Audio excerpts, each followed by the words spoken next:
DVS ম্যাডামের ক্লাসে তোমাদের সকলকে স্বাগতম। আমি ডিভিএস ম্যাডাম। সবার আগে চ্যানেলটা সাবস্ক্রাইবের পর প্রত্যেকে নোটিফিকেশন অন রাখবে, যাতে যখন ভিডিও আপলোড হোক তোমাদের কাছে পৌঁছে যায়। আলোচনার বিষয় ক্লাস 7 হিস্ট্রির আমরা 3 নম্বর স্কুলের প্রশ্নপত্র নিয়ে আলোচনা করব, প্রশ্নবিচিত্রা রায় মার্টিন থেকে।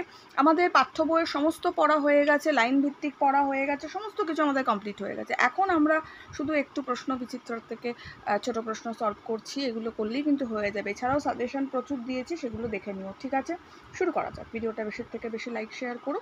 দেখো সবার প্রথমে কি দিয়েছে, সঠিক উত্তর নির্বাচন করো।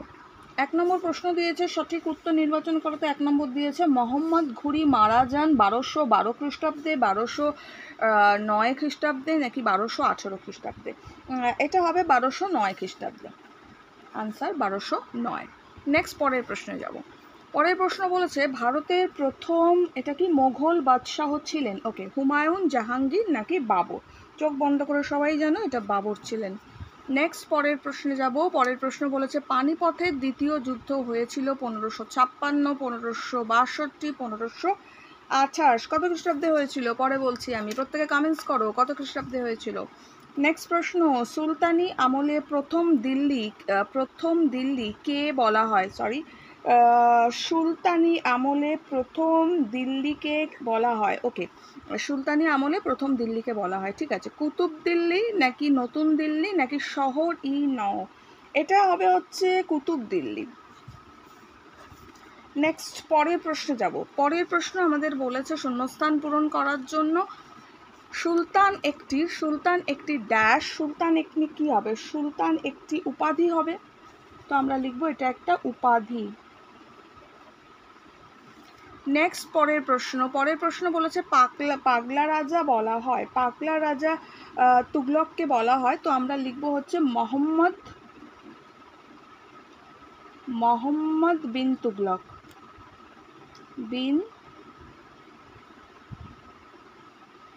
তুগলক, সরি।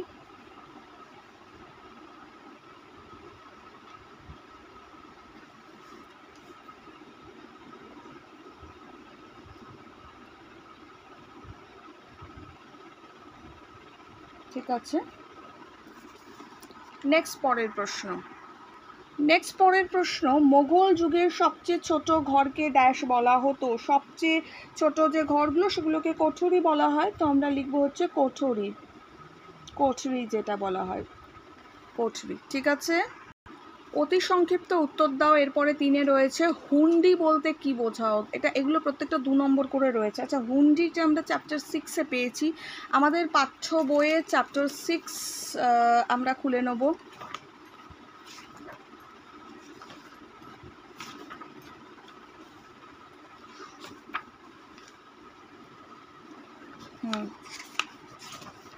এখানেই আছে, এই যে হুন্ডি। দেখো কি লিখব, তুর্কির শাসকদের আমলে কাগজের ব্যবহার শুরু হয়। সরাফরা হুন্ডি নামে এক ধরনের কাগজ চালু করেছিল। ওকে, কে না সরাফরা হুন্ডি নামে এক ধরনের কাগজ চালু করেছিল। বণিকরা কোনো এক জায়গায় সরাফকে টাকা জমা নিয়ে সেই কাগজ কিনে নিয়ে অন্য জায়গায় তা প্রয়োজন মতো ভাঙিয়ে নিত। ওকে, বা ভাঙনে নিত। ঠিক আছে, এতে বণিকদের এক জায়গা থেকে আরেক জায়গায় টাকা নিয়ে যাওয়া খুব সুবিধা হতো। এই জায়গাটা কিন্তু আমি একটু ভুল বললাম, এইটা কিন্তু সরাফ নামটা ছিল ওদের, সরাফ। তো এরা যেহেতু অনেকগুলো ছিল, তো সরাফরা এটাকে বলা হয়েছে, মানে সরাফরা আর কি। ঠিক আছে, তো যাই হোক, তুর্কি আমলে কাগজের ব্যবহার শুরু হয়েছিল, সরাফরা হুন্ডি নামে এক ধরনের কাগজ চালু করেছিল। এখান থেকে এতটা আছে, একটু লিখে দেবে, এটা 2 নম্বরের আছে, হয়ে যাবে।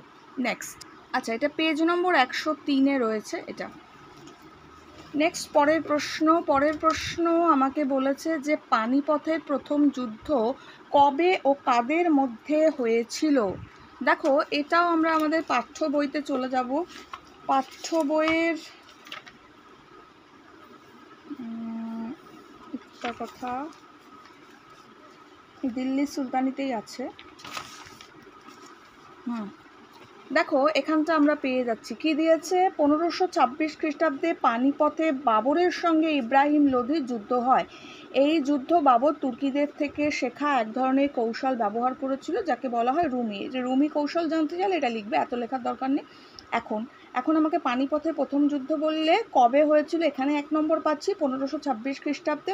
কার মধ্যে হয়েছিল, এখানে 2 নম্বর হয়ে যাবে, মানে 1 নম্বর হয়ে যাবে বাবরের সঙ্গে ইব্রাহিম লোধি। ঠিক আছে, তো এতটুকু লিখলেই হবে। 1526 খ্রিস্টাব্দে বাবরের সঙ্গে ইব্রাহিম লোধি, এটা পেজ নম্বরটা ছিল 54।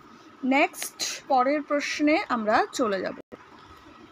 ভাস্কো দা গামা কত খ্রিস্টাব্দে ভারতে আসেন? এটার উত্তর হবে, প্রথমটার উত্তর হবে এটা 1498 খ্রিস্টাব্দ। আনসার ইজ 1498 খ্রিস্টাব্দে।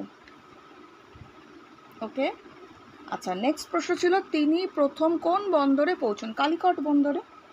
এটার আনসার হবে কালিকট বন্দরে। ঠিক আছে, নেক্সট কিছু টিকা রয়েছে। সবার আগে রয়েছে মনসবদারি প্রথা, এটাও আমরা পাঠ্য বইতে পেয়ে যাব। আমাদের মনসবদারি প্রথাটা এখানেই কোথাও আছে।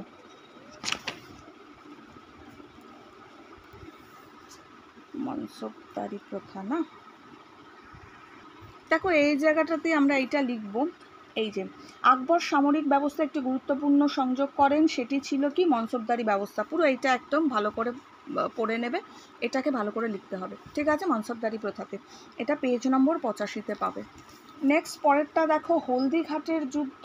হলদিঘাটের যুদ্ধটা এটাও আমরা আমাদের বইতে পাবো। হলদিঘাটের যুদ্ধটা আমরা আগে পাবো, হলদিঘাটের যুদ্ধ না, এখানেই আছে কোথাও।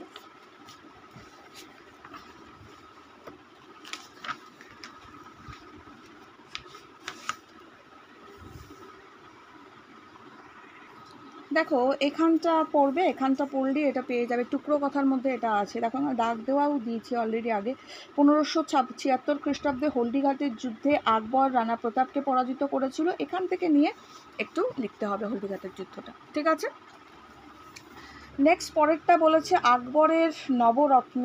আকবরের নবরত্নটা এই যে এইটা দেখো, আকবরের নবরত্ন ও রাজা বীরবল, এইটাকে লিখতে হবে। ঠিক আছে, এছাড়াও নবরত্ন সম্বন্ধে অলরেডি আমি লিখে দিয়েছি, 9 জন রত্নের নামও লেখানো আছে, সেটা তোমরা প্লেলিস্ট ভিজিট করে পেয়ে যাবে। তো এইটা একটু লিখে দেবে তাহলেই হবে। ঠিক আছে, নবরত্ন। আগের আনসারটা 74, এটা হচ্ছে 75 পেজে। ওকে, এগুলো পড়ো, পরের ভিডিওতে আমি আরও প্রশ্ন উত্তর নিয়ে আলোচনা করছি। ভিডিওটা লাইক শেয়ার করো। ও আগের একটা প্রশ্নের উত্তর বোধহয় মিস করে গেছি, জাস্ট সেকেন্ড, এই প্রশ্নের উত্তরটা বললাম না। পানিপথের দ্বিতীয় যুদ্ধ। ওকে, দেখো পানিপথের দ্বিতীয় যুদ্ধ কত খ্রিস্টাব্দে হয়েছিল? আমরা সবাই জানি 1556 খ্রিস্টাব্দে। এই যে 1556-তে দাগ দিয়ে দেবে। ওকে, চলো।